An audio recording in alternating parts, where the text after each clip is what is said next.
Well, Saturday, June 10th, it's noon Eastern Time. I'm Bob Harris. This is the Football Diehards YouTube channel. FootballDiehards.com is the website. We appreciate you joining us here on the channel every Saturday at this time. Also Wednesdays at 7 p.m. Eastern Time. I see many of you are already in the chat throwing out some questions. We'll get to that. Before you do that, hit the subscribe button and the notification bell. Turns out some of you already know how that works. Also, the like button is your friend. The dislike button is my friend. I have disliked us. Hello, Michael. Hello, Brian. A lot going on. Newsy things. Dalvin Cook released. We're going to dig into all these items and take your questions. Hey, JC, thanks for coming and to watch. We really appreciate it. I know I got a lot of choices out there. There's tons of content. I see many of you out there. You know I'm out there consuming all the content as well. See many of you in many of the chats. Love seeing that. Love having you come here. And love having great guests. And to help pull me through these things. And today is no different. You've seen her here many times. The great Tera Roberts. She's a contributor at Fantasy Football Today, the CBS Sports podcast, Football Diehards, FantasyPros, Fantasy Alarm, DynastyVipers. Who am I missing, Tera? And I just started contributing to 4 for 4. That was it. Of course you did. Just last week. I even contributed to something. That's fantastic. Congratulations on that. Congratulations to them on that. More likely. Great to see you. It's been about a month or so since we've had you on. So I thought it was about time to get here. We've got some questions coming in, but I wanted to start with the big story of the last couple of days, and that of course is Dalvin Cook's official release. We all kind of expected it to come. I guess the question is there a landing spot that wouldn't destroy some of us who have been in the best ball rooms for quite some time? As you know, I know you've been. Is there a landing spot that you feel like would be most beneficial? No, I think all the landing spots will, they'll cook us. There's no good. And I guess we should have seen it coming. I don't know about you, but I prepared for it on one end, like in best ball, like I heavily drafted Alexander Madison. I'm like, oh yeah, Alexander Madison. I feel like this is coming. So it made sense, but probably should have been like, okay, there's certain backfields and try and predict where this could be heading to fade. Those backfields that he might just kind of nuke, but yeah, I don't know if there's a fantastic landing spot that won't absolutely kill us. I mean, maybe the Dolphins, because no one is drafting in redraft. No one is drafting any of the Dolphins players extremely high. From a dynasty perspective, it hurts us on Devin A-Chain, obviously. Hate that, but his time can come. But yeah, from a redraft perspective, maybe the Miami Dolphins is the safest because none of us are aggressively going to invest in that backfield. I feel like there's, a handful, and always in these cases, we all project all the things that we're hearing and the rumors we're hearing, and then it totally ends up being something different. I mean, the list of teams, though, that we've heard out there include Denver, where we still don't know about Javonte Williams. It's kind of maybe trending, apparently, in a positive direction. I'm still a little skeptical of that. But it's good. I think you're right. I mean, wherever he goes, whatever you've been drafting there, you're going to be upset you did. And I don't know, you're getting some of these pieces, the Miami backfield at really reasonable prices, Samaje Perine at a really reasonable price. I feel like it's going to end up being somewhere like there's some teams that have, like Rachaad White. Tampa Bay's talked about needing a running back. Dallas talked about needing a running back. The Cardinals have not talked about it. They need one, but I believe they're in tank mode, so I don't think they'll be diving into this pool. But for every opportunity lost, there are opportunities created, and I'm getting a ton of questions in the chat. And by the way, hey, Royal Slade, happy to see you. Golf Boy, the Dynasty Vipers Network is here. Love those people. Frankie, Dame, good to see you all. Mr. Scampers, thanks for coming. A lot of Madison questions, so we'll kind of start out. Where should he be going? Where have you moved him to in your rankings?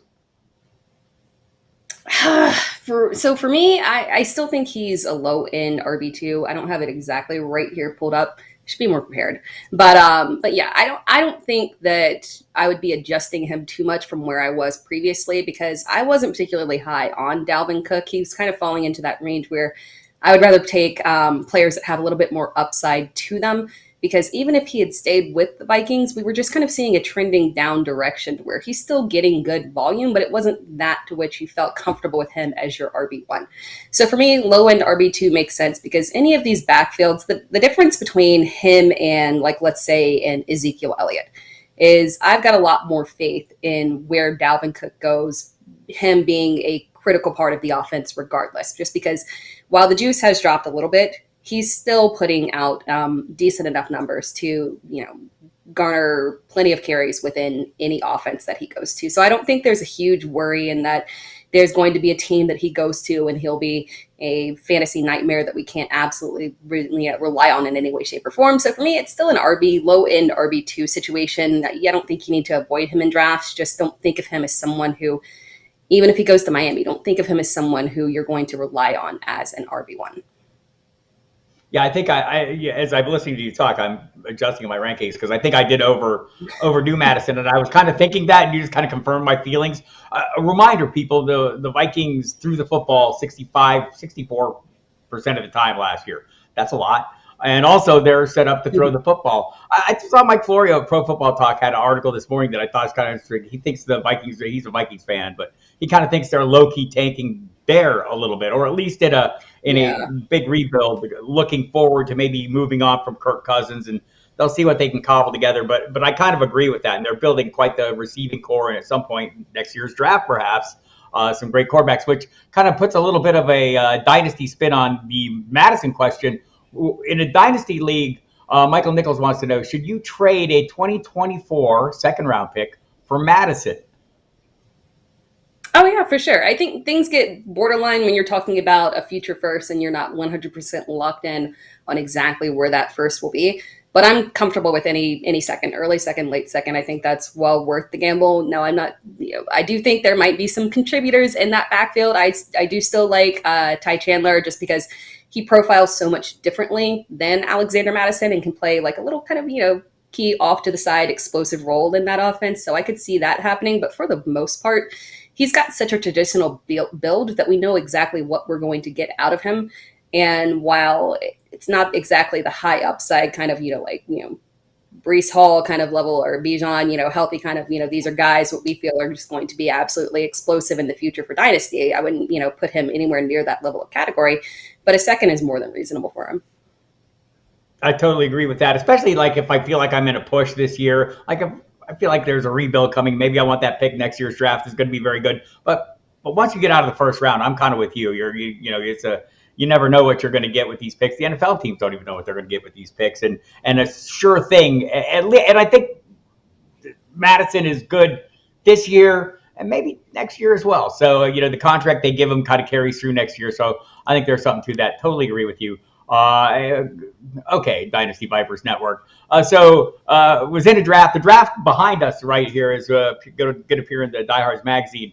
Was drafting with one Matt Donnelly in this, and was trying to work a trade. He'd like to know what a fair value in acquiring Tyler Higbee would be. We will discuss that going forward. I believe my base answer there is very expensive. Finn's fan here, Frankie Mack, will say Cooks to Miami. Just a kind of a sidebar on that. Let's talk about the Miami running back situation. In best balls, I haven't gone triple dip, but I've double dipped in this backfield, thinking if you get a big enough chunk of it, it's a really good rushing attack. Let's pretend there is no Dalvin Cook. What do you think of a strategy like that in committee backfields in general, right? Not just Miami, but let's say Philadelphia or even Seattle, where the prices are set up right so you can have both pieces of what's probably going to be a good rushing attack or at least a potent offense in best ball leagues. What do you think of that approach? Yeah, I think it's fine too. I've been doing that as well. Wish those combination Mostert, Wilson, and then AJ and teams were going to be a little bit more successful. Hopefully we don't have Cook going there. But yeah, I think it's personally fine. Even like a Chicago backfield where in redraft, I'm not really big on them at all. But if you can grab two key pieces that maybe not even, kind of complementary, like maybe you're not saying that I'm going to do Khalil Herbert and Donta Foreman. Maybe you're saying I want to do Khalil Herbert and Rashawn Johnson and kind of get different in that way. I think attacking these committee backfields makes sense, especially if you kind of pair it up the right way. Grabbing two in there with best ball teams being so deep, I think it's reasonable. Yeah, and I think the pricing, we mentioned Chicago. I was looking at the best ball 10s where I play a ton. I play in a bunch of platforms out there. Underdog is great. Fantrax, I've got into some recently, playing in Lisa Ant's 30 best balls in 30 days and having a good time there. So looking at the best ball 10s ADP, though, I think we got like it for Chicago. It's Khalil Herbert right around 40, 41. Foreman mid-50s, Roshan Johnson after that. Miami, it's A-Chain, maybe 40-ish, 50-ish. The other guy's a little bit after him. So I think, they're all cheap enough so you can kind of mix and match and do that if you want, and just, have a good, maybe that works better if you have like maybe the high upside you've gone early on a hero running back, maybe a Christian McCaffrey or someone along those lines. Let's see. JSC has been drafted a whole lot of Madison around 7. That feels like a steal. It will turn out to have been a very good deal, I would say. That price is going to go up. So, that's one of the reasons drafting early is kind of all right, because you get some great deals on players after circumstances changes. That is a two-edged sword, though, because you will get totally hosed. I can see many of my teams crumbling when Dalvin Cook signs. Just a fear of the unknown at the moment. Barry Meyer notes both Tyler Algier and Dearness Johnson played well when given a chance. Now both have been put on the shelf. Is there a reason for this? Is there any value to hanging on to one of those guys on his roster? Let's assume he's talking dynasty here. I love Tyler Algier. For me, he's a high upside handcuff right now. And when you look at that Falcons offense and the amount of volume that they pushed last year, it'll go down a little bit because we saw towards the end of the season, they did give more volume to Desmond Ridder, but not so much that they're not going to still be one of the top 3 rush attempt teams in the league in terms of rush attempts. So when we're talking about the amount of volume there, the amount of volume that Bijan could possibly even have, even accounting for Ridder running, there's still plenty of volume to make Tyler Algier relevant as a secondary back. So he'll still get a little burn. He won't be completely on the back the back burner. He'll still be on the field. And then, when we're looking at guys who, would immediately jumped into an RB1 if the guy ahead of them would go down, yeah, that's for sure Tyler Algier. So absolutely, I'm still 100% on Algier. Yeah, I was kind of keen on Dearness Johnson's landing spot at first in Jacksonville until they drafted Tank Bigsby. Now I'm less keen on it. I don't have probably a good time to hit this topic. Talk me off the ledge here. Travis Etienne. I didn't like what I saw last year that much. Didn't see the high end production. I know you're a big Clemson stan, so I don't want to put you on the spot, but I'm putting you on the spot. What am I to make of Travis Etienne? I feel like he runs in an upright way. I don't know if he has the body type that's going to be conducive to that and keep him healthy. Tell me how stupid I am. This is perfect. It's cut off, but I am definitely wearing a Clemson shirt right now. Travis Etienne is one that I struggle with as well because, people think of him as a pass catching back, but he is a bigger back. This is not somebody who has to be utilized like a Devin A-Chain who we were talking about. This is somebody who does have 3-down back capabilities. Whether or not Jacksonville wants to do that, it sounds like they don't. So that's the only problem there is that it's not the talent that I believe is the issue. It's the usage within that offense. And if they want to incorporate Tank Bigsby in a deeper way to kind of alleviate some of those, some of that intense workload on him. The problem is do we see that really uptick, increased volume for him in the pass game? That was what we were lacking last year. So if you're taking away some of that work on the ground from him, are we going to see an increase of work through the air? I don't feel like we can get that guaranteed because we know he's very capable in terms of receiving back. He's very talented and can be utilized in that way and should be utilized more in that way. That's what we would expect and what we would love to see from him from a fantasy perspective. But if they didn't do that last year and they've added in Calvin Ridley, just how much can we get in terms of an increase for him? So I'm a little bit weary in terms of Travis Etienne. I defend him a little bit because, people sometimes throw on, there's injury risk. No, he had, one injury. He's not really an injury prone player. So that's not the issue. It's just really what can we expect in terms of usability with receiving work in Jacksonville. I don't think we know enough right now to really feel comfortable with him. Yeah, I guess, I'm not against him. I have shares. I take him at the right time. I feel like he's going earlier than I'm comfortable with for the most part. And that's not unusual for a range of players in any given season where I'm just kind of not getting them because where they're going isn't where I like them. But when they do fall into a range I like, I'm not afraid to take them. I do chase volume, and I think he's going to get that. So we'll see. Oh, no. My big computer is dying here, but I'm still up and running, so I'll make do. Let's jump into the get something set up here. All right, here we go. Yeah, so I wanted to talk a little bit about a similar situation, in the backfield, and we have a question about it. The Buffalo backfield. A lot of talk about maybe Dalvin Cook, ending up with his brother, but let's say he doesn't. Let's say things stand as they are now. We've got Damian Harris joining James Cook. I think James Cook going well ahead of him. How do you feel about the values as they're playing out so far on these? I still like the volume for James Cook. It's, I wouldn't say it's super high, but I don't know that it can jump up any higher. And, that's what I'm kind of looking for when I'm looking at these guys and moving forward. When I look at him, I don't see him as somebody who gets up in the training camp, happy, like what is even the word that I'm looking for? The training camp, the allure of training camp, and everyone just all of a sudden just jumps up and suddenly he's going in, the top 30 and it's going crazy and all of this. But I don't think that's going to happen with him. And while I do think that you've got the risk of goal line carries with Damian Harris, because while he's, struggled to stay on the field and, we don't know exactly what we can expect out of him, we know for sure he is a fantastic goal line back. You combine that with Josh Allen, goal line opportunities. So they are going to be limited. But when I look at James Cook, he's been absolutely explosive. And I don't think that he's someone who they would exclusively have as a receiving back.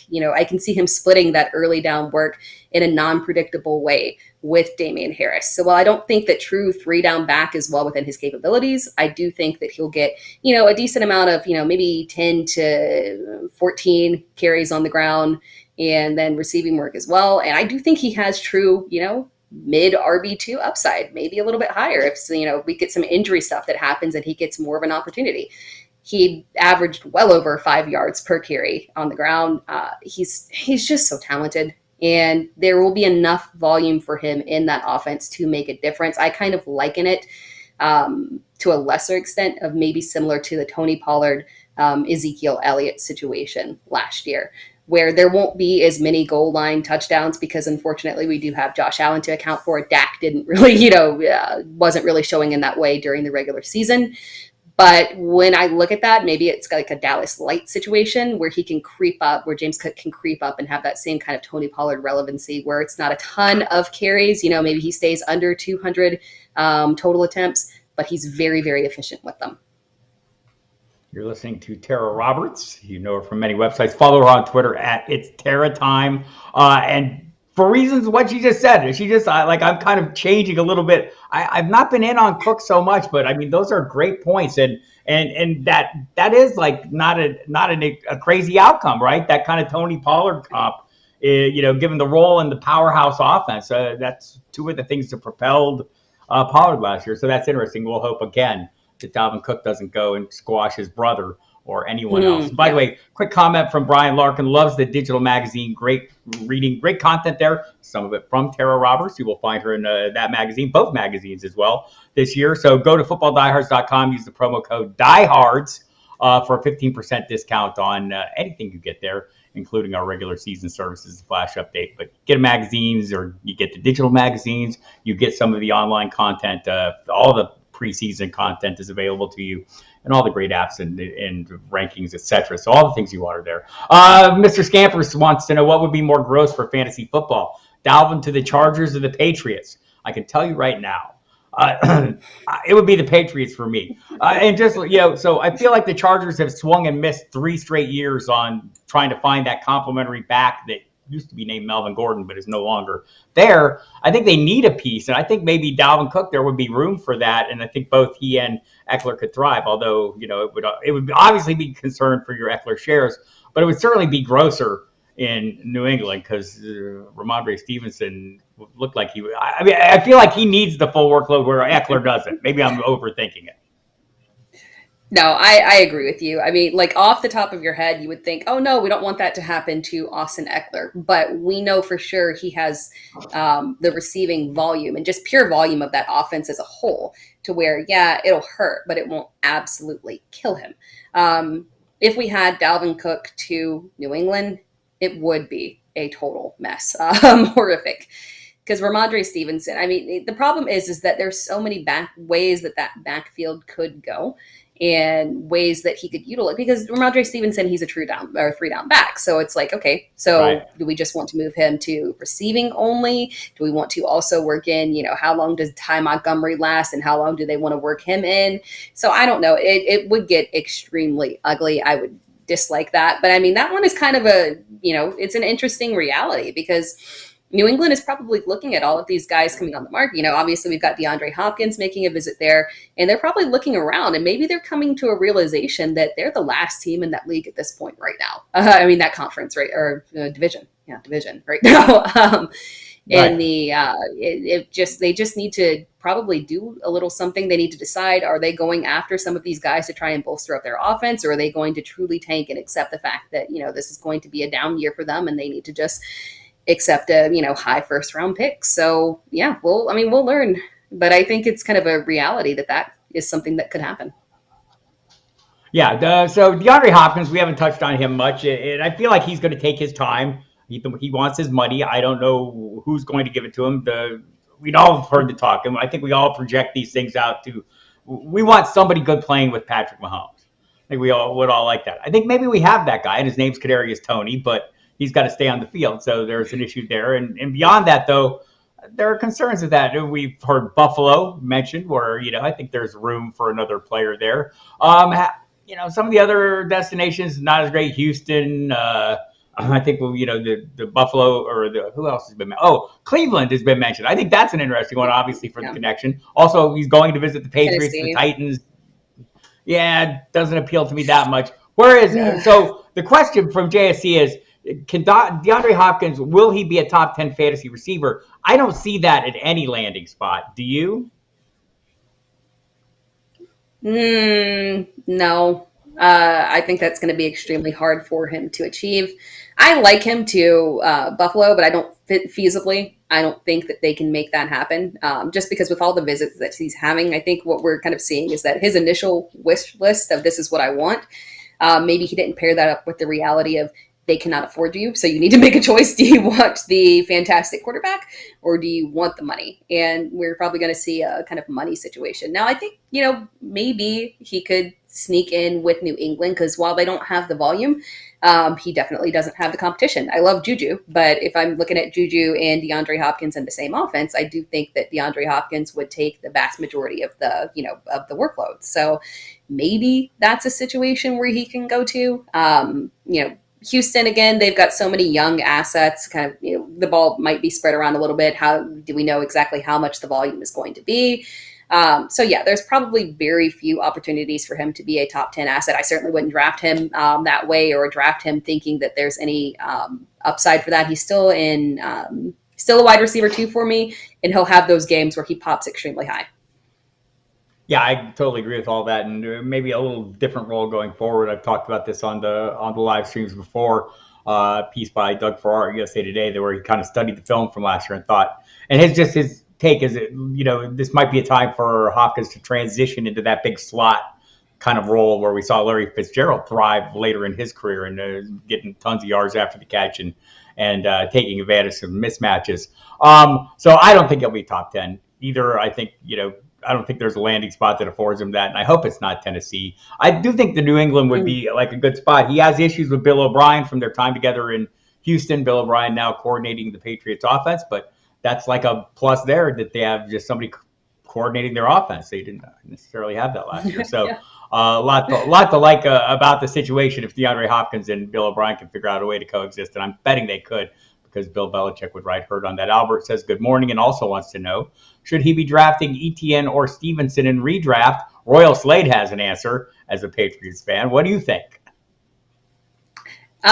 It's Stevenson for me. I mean, again, that's the one that I, oddly enough, feel more comfortable with. It feels weird to say you're more comfortable with the New England running back, but as of right now, if nobody is added, I can predict what's going to happen right there in that backfield.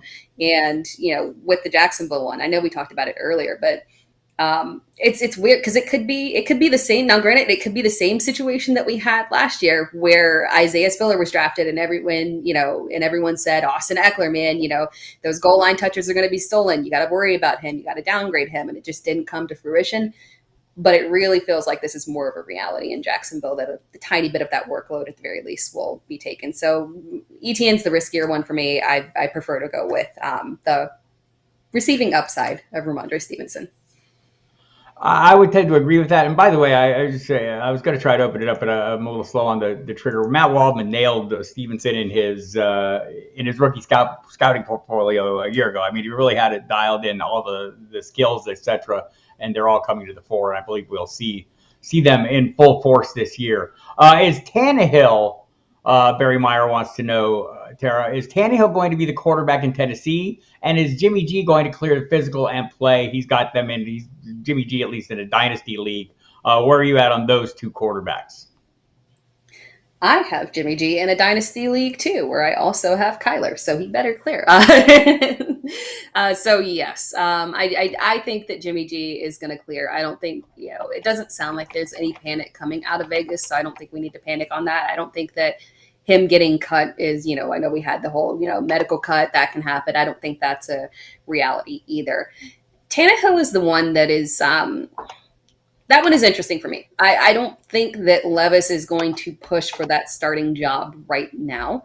But depending on how Tennessee's season goes, because they were on the cusp last season and things were a little bit up and down, if for some reason, they start to trail off and the possibility of a playoff run doesn't really exist, maybe we see them go ahead towards the end there and insert in Will Levis and give him some playing time. So in terms of, health is obviously a risk for Jimmy Garoppolo, but the one whose spot is probably safer is probably, oddly enough, Jimmy Garoppolo. Right now, it doesn't look like there's anybody else that they would need to work in or want to put in. Jimmy G would finish out the season as a whole, provided he's healthy. Tannehill, we can't really guarantee that.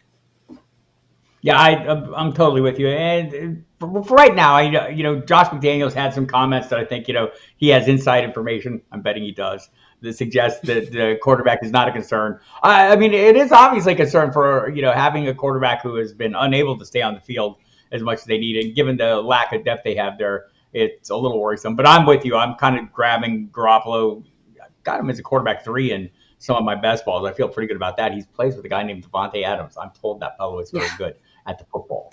And by the way, just going back, because I did look it up here, Matt Waldman from a year ago in the rookie scouting portfolio, if there's a player I think could get quicker and faster by 2022, I'm banking on Stevenson, considered a slug compared to a prospect like Javonte Williams. The RSP's data source actually has them posting similar top marks on the field during the past 2 years. In fact, Stevenson was a hair faster, had a slower 40 time, but has been reshaping his body. Don't be surprised if he's a more explosive after a full year at an NFL training facility. I think we saw a lot of that come out to play. And Matt also mentioned, that he's just really well-rounded in terms of receiver. And I don't know if people viewed him, many people viewed that coming out of college. Stevenson has soft hands and excellent tracking skills. So, I mean, he just, kind of could have seen this coming, I think. You're never sure about the role in New England. And once they moved on from Harris, I think I feel pretty good about the role. Few 2 for you. Time to trade McCaffrey. Tara, he wants to know, what would you want in exchange for McCaffrey in a dynasty league, 1 quarterback league? I mean, it's always time to trade McCaffrey because he's someone that, at any given time period, there are probably about, 3-4 different people in your league who still view him as a top fantasy asset for a contender. So he's someone where if you're contending, keep him for sure. Don't move off of that because he's perfect for a championship run. But if you're looking to potentially rebuild, it's time to trade him because there's, he's heading in, he's healthy right now. He's within an offense where they're probably going to have to rely on him because the quarterback situation is, up and down. He has all the upside. It's Christian McCaffrey. So, very much so in on him. And I don't think that you, if you're selling him, I don't think that you need to short sell in any way, shape, or form. For me, he's still worth a mid first and a piece plus. So that's the way that I would approach it. I wouldn't settle and say I've got to get like a late first and I'm trying to offload this guy. I think it's still reasonable to try and get a mid first for him and add in maybe a little youth piece to it as well.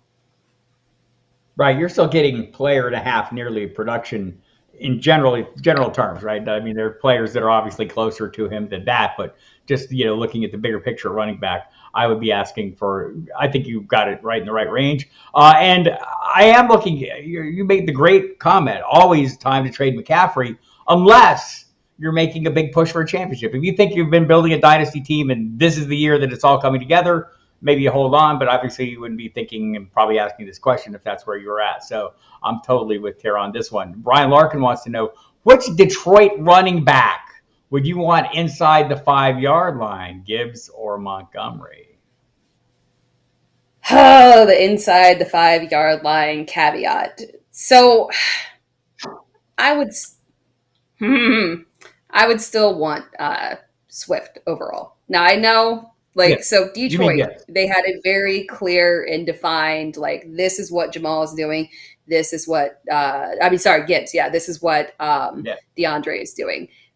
But we have to factor in the fact that they had a lot of issues with DeAndre Swift, and they were unwilling. Like, there was a guarantee that if they got inside the 10, he was not going to be allowed a goal line run. It was not going to happen.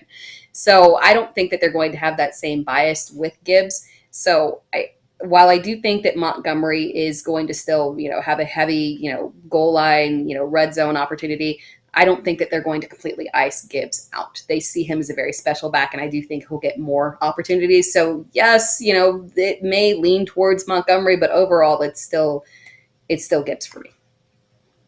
Yeah, we need to get a little better feel for how Ben Johnson, the coordinator there, has done a great job, is going to use these two at the same time, having Montgomery in the backfield and Gibbs maybe in the slot, or both players in the backfield, whatever, could open up some things, for scoring for Gibbs inside the 5-yard line that maybe would have gone to Jamal Williams last year, but maybe they were able to do some different things. And and I wouldn't, just looking at they paid good money for David Montgomery, no doubt about it. They have a fantastic offensive line. They also had way more runs from inside the 5-yard line, I think, than is normal, right? So I'm not expecting as many opportunities, and they can still score from well outside. JSC got Gibbs as a 3rd rounder. I think that's about fair. And Montgomery is a 7th rounder. I think that's where I'm seeing them both as well. And I think you could have them both if you think this offense is going to be that good. There's reason to believe it will. They got a bunch of good players. And again, that offensive line is something. JSC, is it crazy to say I'm not scared of Davante Adams this year, but I don't expect him to be as good? He's still an elite option. I think that's the fair assessment, right? Yeah, I think so. And I think you feel comfortable saying that because we have so many high upside wide receiver 1 options that when you're looking at where Davante Adams is going to fall, hey, if you get him in a good position and you're able to take advantage of him in the second, then yeah, absolutely. But you don't, so you're not avoiding it, but you're not absolutely reaching for it because there are, safer options. So yes, it makes sense. We're not avoiding him, but it's not, we're like, things could be a little bit shaky, but he's still Davante Adams. So here's how I would handle the situation. I would look just above Tara at the 12th pick in that draft and see that the sharp drafter there took CeeDee Lamb at the end of the 1st round, Adams to start the 2nd round, then came back and got Keenan Allen, who is the ultimate evening agent, I believe. You look at his numbers from down the stretch last year when he was healthy and he returned.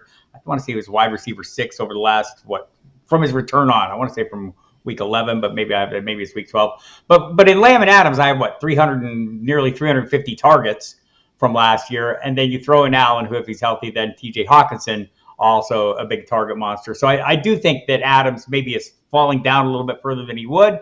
I don't know that he should. Watched a little clip from Matt Harmon, the reception perception guru, who was showing us the win rates on whether it's press, man, zone. Davante Adams wins like about 97% plus of the time. So yes, quarterback play matters. I think we learned last year. Tell me if you feel the same as me. And I've been talking about this in relation mostly to guys like Chris Godwin and Mike Evans. Where last year I felt like we were scared off some really good receiving assets like DK Metcalf, Tyler Lockett, Amari Cooper, because we weren't feeling great about their quarterback situations. Turns out that a quarterback, not a great quarterback, is still having a quarterback. And it turns out that maybe they can play a little better. But I think we're doing this. I think we're doing it with Terry McLaurin as well, right? People are pretty keen on Jahan Dawson because the price is right. But McLaurin seems to be dropping down a little bit. I think it's concerns about quarterback. Do you think we're overplaying those concerns, or are they valid? Great receivers are great receivers. I think, that's the point right there, is that yes, they drop a tiny bit, but sometimes we do kind of over exaggerate. And it's funny. We were having a conversation on Devontae Adams, and because people kind of, felt that last year was a suspect year for him in terms of the inconsistency that he had. And we were having a conversation around it. It's kind of like, it's funny how people will pick on Devontae Adams and the inconsistencies with Derek Carr and say, oh, bad quarterback play and this and that, and forget that Justin Jefferson had, those games where he was literally shut down as well. Several games where he was shut down as well. It happens. It happens sometimes. You kind of got to take those lumps where occasionally these great receivers, outside of, Jamar Chase, who apparently was, didn't have those issues. But these great receivers are unfortunately going to have these games where, whether it's due to quarterback play or due to defenses shutting them down, there's going to be some reason why they have a few games here and there that aren't what we would expect out of our wide receiver ones. And I don't think that we have to use that to, discount that greatly. It's just sometimes lumps that you got to take. Yeah, exactly the case. So I do feel like Terry McLaurin is a great value. And I'm not sure what the hell Sam Howell is, but I do know what Jacoby Brissett is. He's the guy who came to the rescue for Amari Cooper last year when there was no Deshaun Watson early on. So I think they're going to be okay and figured out. Baker Mayfield, it hasn't been great on the whole, but he's had moments of success. I mean, you think back, 3 years ago in Cleveland, he propelled a lot of fantasy value and had one of his best seasons. I don't know that he's going to have that. We're all encouraged by the one game in Los Angeles. I'm not that encouraged. Maybe Kyle Trask will be a thing. But I do think Mike Evans' consistent production over time, I see how late he's going in these drafts. Like right here, right? What was he, round 7, I want to say? Is that round 7? Yeah. So yeah, I see him right there in the middle. That seems pretty reasonable to me. I don't know. We'll see. See how these things play out. Indeed. And I agree with Mr. Scampers. Very sharp drafter at the 12th spot in this draft. There's no doubt about it. What draft was this, Bob? Because I'm drafting out of the 12th spot on Tuesday. I'll be watching for you there. I don't know what my spot is in that one yet. But this one. So these drafts go great. A lot of fun. You'll see them in the magazines, as mentioned previously. Go to the website, and you get digital versions of the magazines as well. A little before they're on the web, the newsstand. They will be out. The Pro Forecast will be out. In, I believe, the first week of July. The Diehards will be out a little after that. We're combining up 3 titles this year. The Diehards, the cheat sheets, and the draft book are all going to be one big book with all the features you love and all of them. So go to the website, put in your orders now, use the promo code Diehards, get 15% off. That's a good deal. Also find a bunch of great articles on the site right now, including some by Tera and the great John Lau, amongst others. Some great stuff there, always for everybody. And by the way, follow Tera on Twitter at It's Tera Time. Great follow, tons of great content for a ton of great websites, including Football Diehards and many others, including now 444.com. So fantastic stuff available for everyone. And man, we appreciate it. Hit the like button on this YouTube channel, please. We love the like button, but I don't like it. The YouTube channel likes it, and that's what we're worried about here, the YouTube channel. I want to please the channel. Do you still see Zach Charbonnet as the number 3 rookie running back? Yeah, I do. Do I like it? No, but I do. I would still have him over Agent. Yep, barely, but yes. Yeah, I think I'm there as well. A little buzz this week. I think that maybe they want him to have more of a role. Here's where I'm gonna fall back on the history of these circumstances. Pete Carroll loved Chris Carson, and he drafted Rashad Penny. He's first round pick.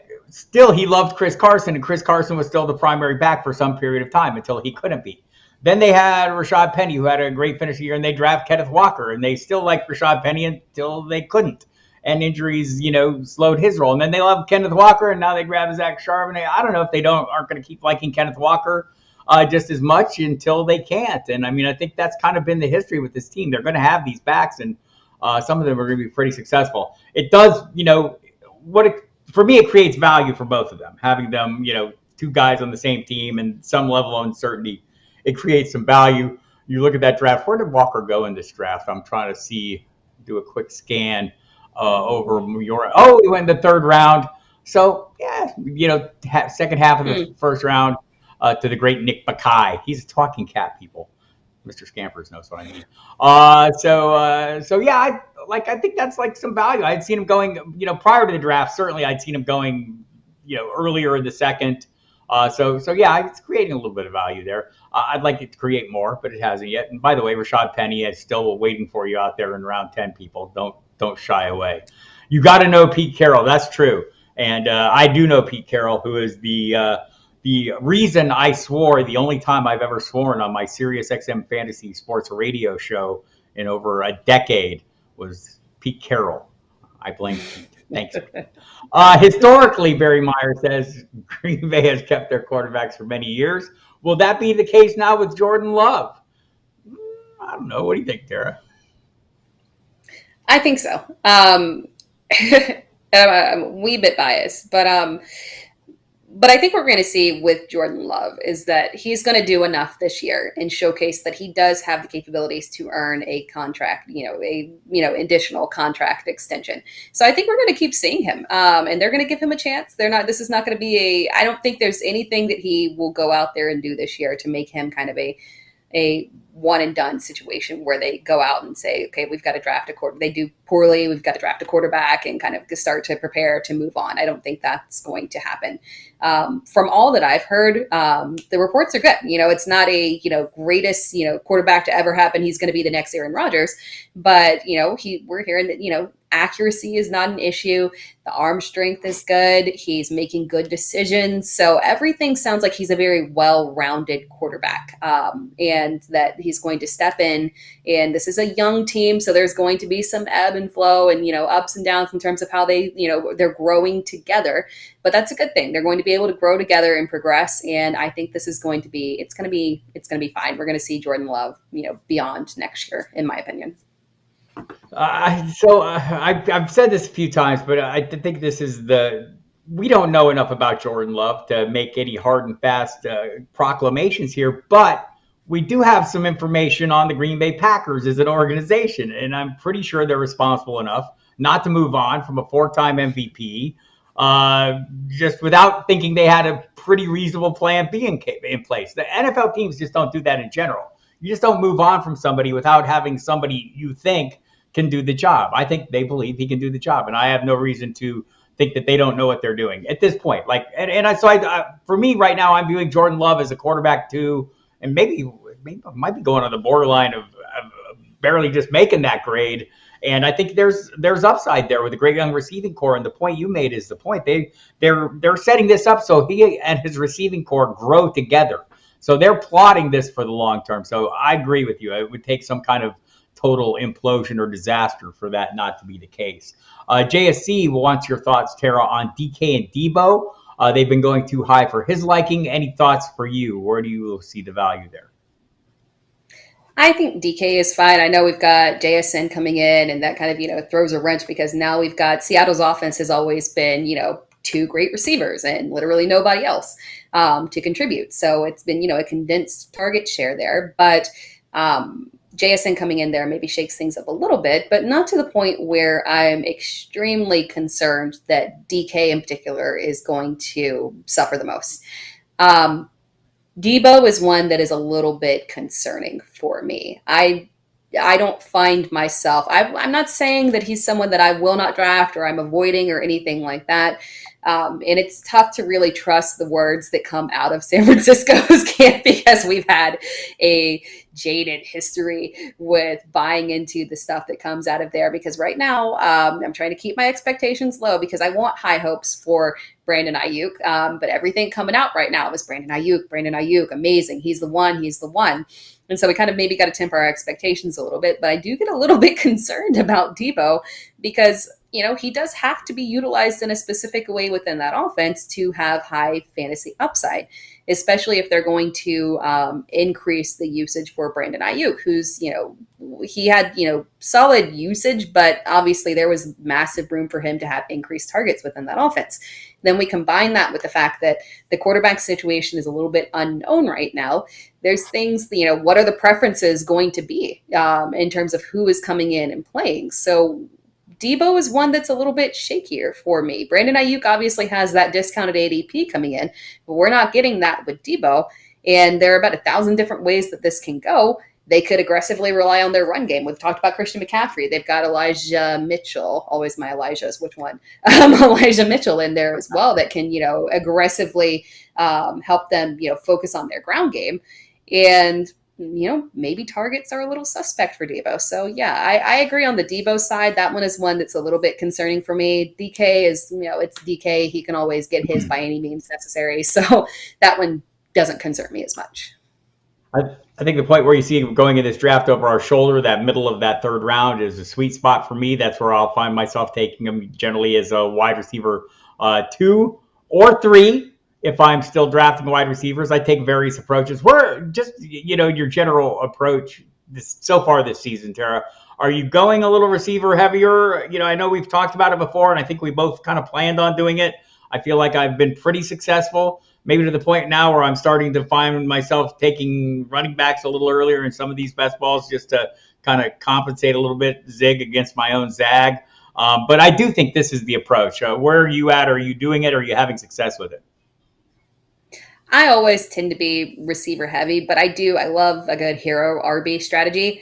The only difference this year is that depending on where you're lining up in that first round, you almost feel like you got to take one of these receivers. So I'm taking more of a combined approach. For me, it's either hero, RB, and then I'm hitting receiver very heavily, or it's going, I don't mind going that, triple wide receiver approach at the beginning. I've done that in a couple where I do that. And depending on where you're drafting, you come up with some beautiful combinations there going wide receiver early. And there are some fine running backs that are going to get volume that you can get, we get worried about RB dead zone, but there are some pretty good volume guys that are coming in the 4th, 5th, and 6th round. So in my opinion, I'm, hero RB, if you have the opportunity to get someone that you can rely on, like a McCaffrey and Eckler, I do like a Bijan as well. But outside of that, I'm hitting those wide receivers early.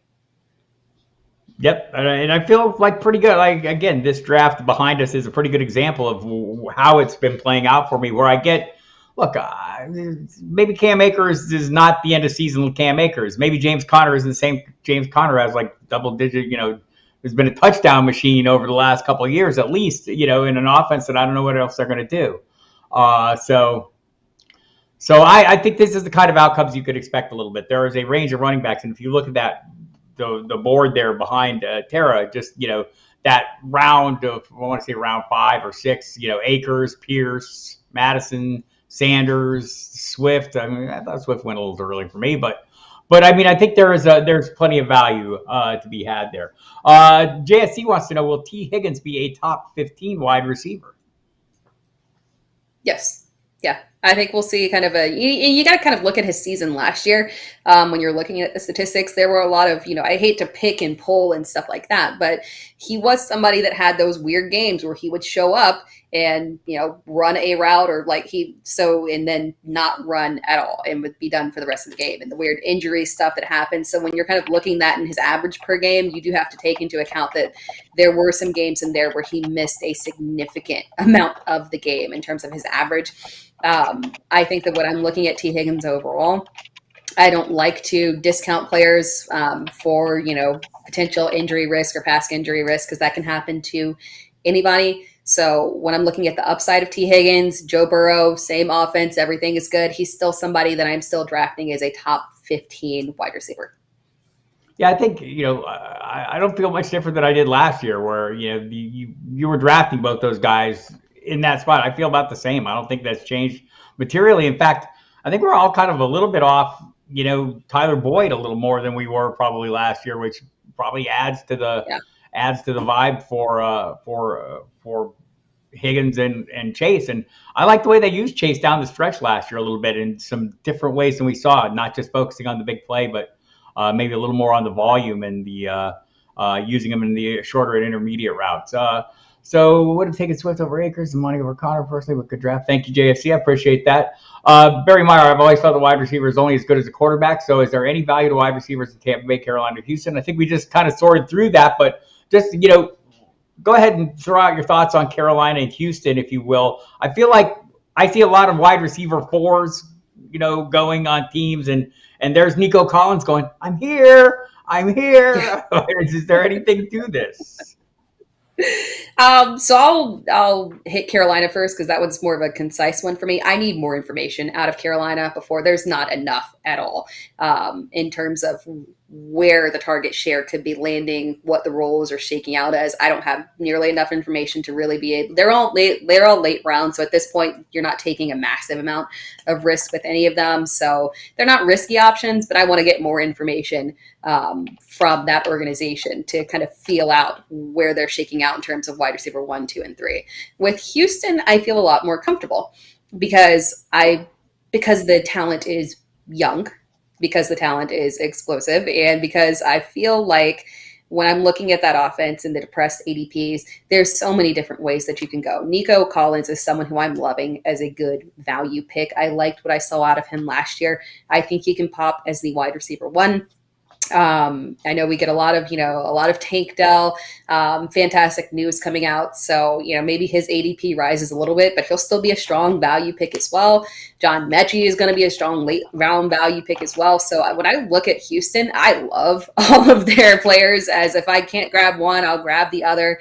They're all fine late round value picks because I don't think at any point during the season, maybe Tank Dell is the only one just because people get rookie fever out of the trading camp news. Maybe he's the only one that makes an aggressive rise, but I don't think that any of them are really going to rise in ADP in an aggressive way to where they'll actually be a risk, in my opinion. I think that we'll see from now all throughout the preseason that these guys are going to be strong value picks. We'll see how it shakes out, but there's a lot of potential here. I think Nico Collins is someone who can serve as a strong wide receiver 1, a good target hog in that offense. And I think people will be a little bit more surprised by the volume maybe increasing a little bit and being a little bit more consistent out of that offense.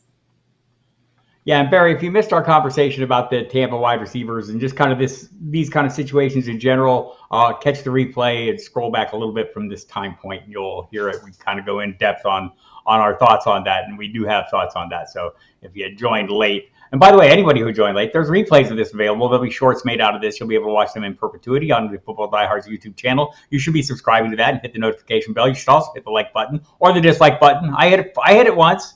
I'm not afraid to dislike me. You can dislike me if you want. You can't dislike Tera Roberts, so that would be impossible. F2 for you. Would you trade Javonte Williams for a first-round pick in 2024? I have good running backs currently. I think he should be doing this already. Yeah. He's a riskier player. I think First is a fair value. Mm-hmm. Yeah, we don't even know, we don't even really know where he's at, right? We've seen the 7-second clips on our Twitter of him taking a few steps in a straight line. It was like 3 different ligaments or multiple ligaments anyway that he damaged. There's been rumors that, some people were skeptical he'd play. I'm less skeptical. I think maybe we'll see him here, but I don't know exactly when, and I don't know exactly what he'll be. So, and I guess, are we thinking next year's draft is going to be super good? Yes, although I do caution, 2023 was going to be super good. You kind of it can change so much. And even heading into the draft, we were feeling like, oh, this is so deep and running backs and this and that and the landing spots.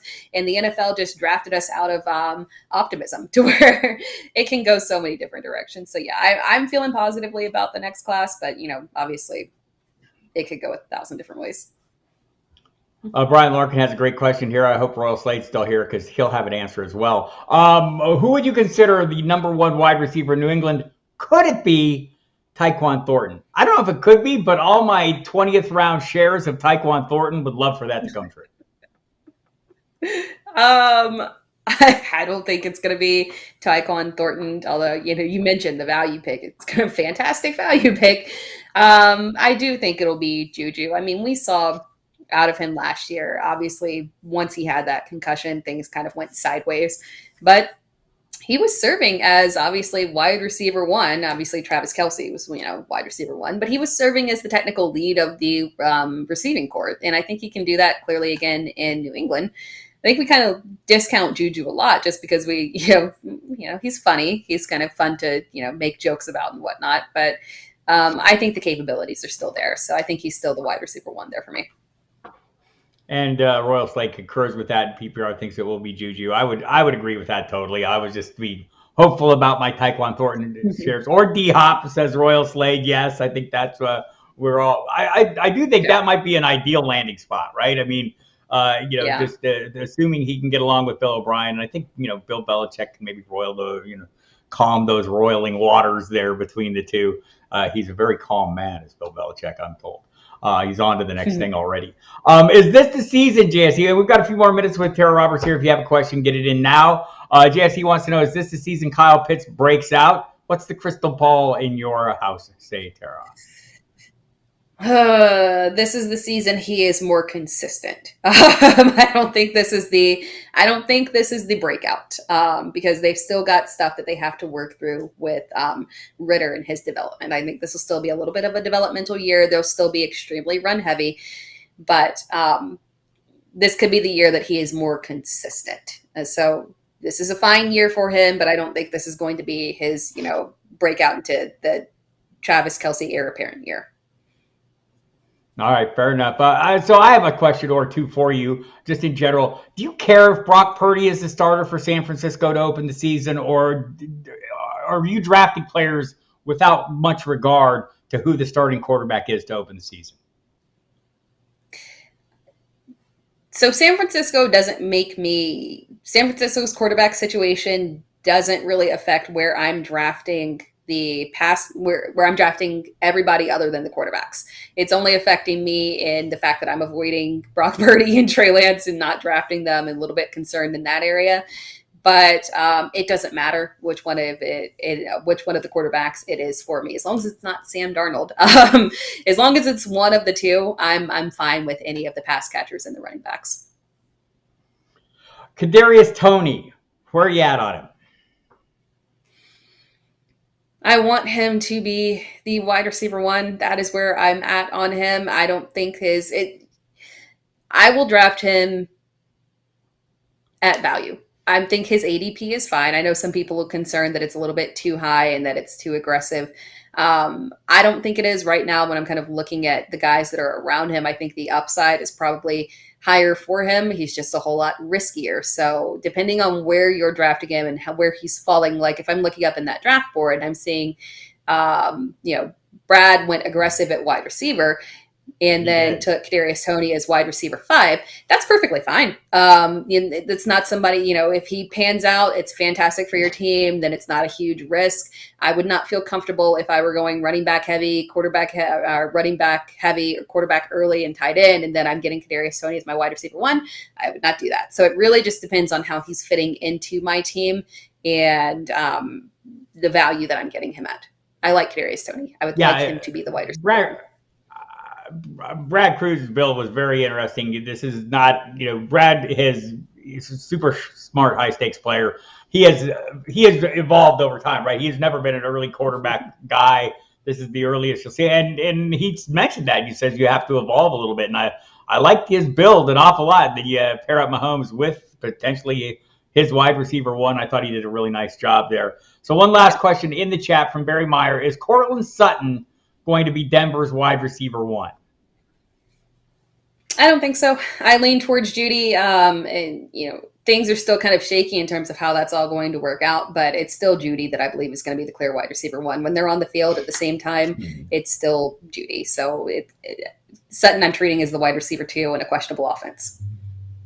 I have high hopes as well there for Jerry Jeudy. Also high hopes for Courtland Sutton in a handful of dynasty leagues. But there's a lot to prove for me. We're pinning a lot of hopes on Sean Payton, who doesn't seem to be all that smitten with Russell Wilson. We'll see. Maybe that all changes if Russell Wilson starts playing well. But I do like the approach that Sean Payton has coming in there, asking if a certain player needed to take a step forward. He says, look at last year's tape. Everybody needs to take a step forward, and that is a fact. So hoping for the best there. I hope you've had a great hour. Again, this is the Football Diehards YouTube channel you are on. I'm Bob Harris. You can find me on Twitter at FootballDiehard. I've been joined today by Tera Roberts.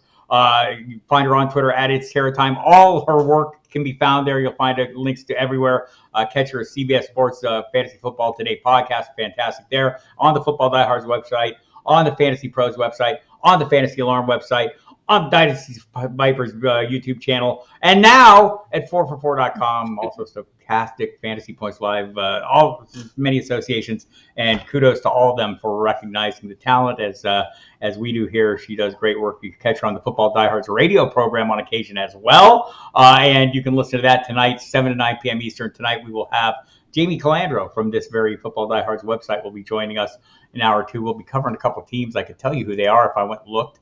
That would be wise of me to let you know. Let's see. I think we're going to have the Jets and Steelers. The great Dale Lally to talk Steelers, and Andy Vasquez from NJ.com to talk Jets on the program as well tonight. So it'll be me and Mike Dempsey. Otherwise, I'll be back here Wednesday night, 7 p.m. Eastern time for On the Hot Seat. We'll have another great guest. And Tera, thanks so much for your time and all the info. It's always fantastic. Always appreciate your efforts here. Thanks so much. Thank you for having me.